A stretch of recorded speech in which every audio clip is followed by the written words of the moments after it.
is your God and raise up your hands, please. Everybody declare the absolute truth. Everybody say, our God is not dead. Our God is not dead. Jesus. Jesus is alive. Jesus is Lord. Jesus is Lord. Over the JIL Prayer Garden. Over the JIL Prayer Garden. Jesus is Lord. Jesus is Lord. Over the Philippines. Over the Over Philippines. Asia. Over Asia. Over Americas. Over Israel. Over Middle East. Over Australia. Over Africa. Over Canada.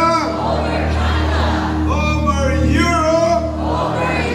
Jesus Christ is Lord all over the earth. All over the earth. Hallelujah. Praise the Lord. Hallelujah. Praise the Lord. Amen. All our sins, hindi lang some. He will forgive all our sins. He will heal all our diseases. Hindi lang some. All. Pangako ng Diyos yun. Believe it. Kahit ang pakiramdam mo iba, forget it. You believe the Word of God. Sabi ng doktor, wala ka ng pag-asa, mamamatay ka in 3 months. Ignore what the doctor said. If you believe on God's Word, immerse yourself in the Word of God, maghihimala ang Panginoon sa inyo.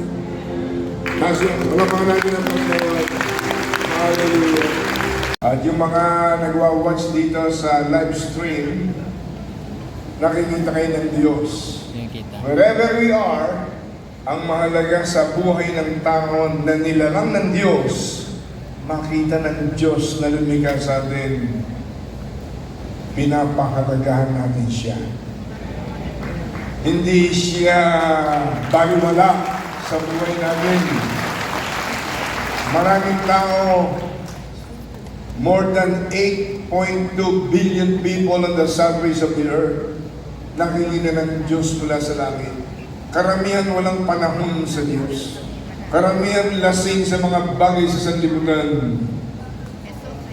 Kaya yung tunay na napakagandang plano ng Diyos sa buhay ng tao hindi nangyayari dahil mahapdi ang puso ng Diyos sa maraming taong hindi nagbibigay ng tunay na paggalang sa Kanya, tunay na pagmamahal sa Kanya, at tunay na pagsunod sa Kanya. Naalala ko yung Deuteronomy chapter 6 verse 5. Ang sabi ron, love your God with all your heart, with all your soul, with all your mind, and with all your strength. Yun yung sinabi ng Diyos na yun. Yung Diyos na may gawa ng langit at lupa. Yung Diyos na lumikha sa iyo at sa akin. Yung Diyos na nilikha niya ang buong entire universe sa magitan lang ng kanyang salita. Let there be light, and the light was. Nagkaroon ng araw, ng buwan, ng bituin. Let there be. Ang ginamit niyang construction materials, yung salita niya. To say, nor is he too dark to hear, but your iniquities have separated you from your God. Your sins have hidden His face from you, so that He will not hear. Listen carefully, please. He will not hear. Sabi sa 1 and 2. Sa Tagalog, sabi ng Diyos, ang aking kamay mula sa langit, hindi maikli.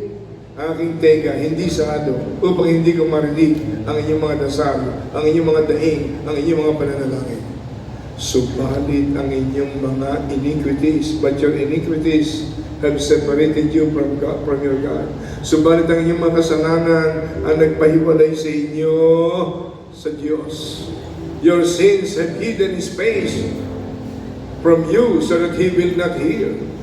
Kung meron tayong kasalanan, nakatagong mukha ng Diyos, hindi niya pwedeng sagutin ang ating dasal at panalangin.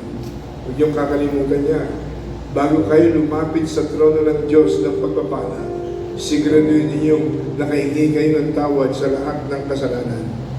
Ang liwaliwanag, Isaiah 59, verse 1 and 2. Ang aking kamay hindi maikli, kaya kong abutin ang lahat ng sulok ng buong daigdig para praise Him. Hindi sarado ang aking tenga upang hindi ko marinig ang inyong mga dasal at panalangin. Subalit ang inyong mga kasalanan ng dahilan kaya nakatago ang aking mukha sa inyo at hindi ko marinig sagutin ang inyong mga dasal at panalangin. May sinabi pa sa Psalm 66 verse 18. Psalm 66 verse 18. Everybody read. If I had cherished sin in my heart, the Lord would not have listened. Sa ibang translation, if I regard iniquity in my heart or sin, the Lord will not hear. The Lord will not hear. Tandaan ninyo, kapag may kasalanan ng puso natin, kahit anong dasal ang gawin natin, maghapon man tayo nag-iiyak sa Diyos, pero yung kasalanan natin, hindi pa natin kinukumpisa, hindi pa natin sinusuko sa Diyos, hindi masasagot ng Diyos ang ating dasal at pananalangin.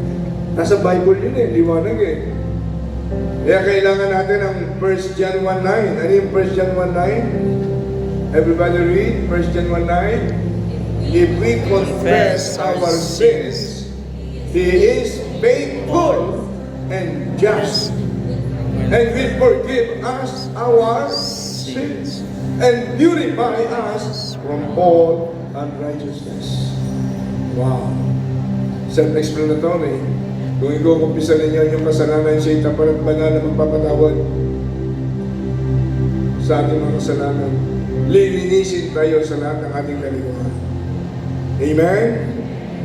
Bago tayo magdasal at humingi ng mga himala sa Panginoon, ay sundin natin yung condition.